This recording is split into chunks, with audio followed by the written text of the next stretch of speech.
अस्सलाम वालेकुम व्यूवर्स। आज हम बात करेंगे गले के अमराज के हवाले से।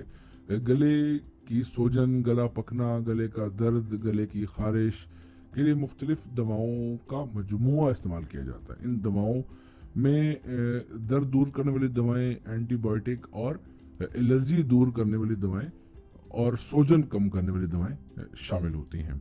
और एहतियात ये करनी है कि गले के अमराज के लिए कोई भी दवा इस्तेमाल करने से पहले इनफरादी दवाओं के मुतल्लिक दी गई एहतियाती तदाबीर पर ज़रूर अमल करें। और आज मैं आपको बताऊंगा इस बारे में कुछ देसी नुस्खे।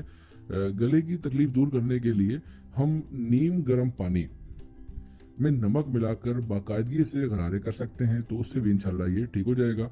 अदरक के रस में शहद मिलाकर चाटने से भी गला ठीक हो जाता है। जरा सी सौंफ मुंह में डालकर दिन में कई बार चबाएं और इसका रस जो है वो निगल लें, तो इससे भी इंशाल्लाह गला आपका ठीक हो जाएगा। और अगर आवाज बैठ जाए तो आधा लीटर पानी में थोड़ी सी सौंफ डालकर पकाएं। चौथाई हिस्सा रह जाए तो इसे उतार कर हस्बे जायका चीनी मिला लें। 2-3 बार दिन में इस्तेमाल करें, इंशाल्लाह आवाज आपकी बिल्कुल ठीक हो जाएगी। और उसके अलावा 1 चमचा सिरका पानी में डालकर गरारे करें, इससे भी इंशाल्लाह ठीक हो जाएगा आपका। और इसके अलावा है कि 1 लीमू को पानी में 10 मिनट तक उबालें, इसका जूस निकाल कर 1 गिलास में डालें। इसमें 2 चमचे ग्लिसरीन डालकर अच्छी तरह हिलाएं। 2 चमचे शहद डालकर गिलास को पानी से भर लें।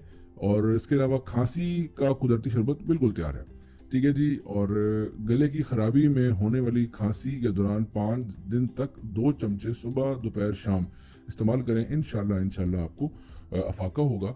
और एक और चीज़, मिलेठी और सौंफ का इस्तेमाल जो है वो भी खांसी रोकने में बहुत मदद करते हैं। कुछ चीज़ें मैं डिस्क्रिप्शन में ऐड कर दूंगा, टाइम हो तो वो पढ़ लीजिएगा।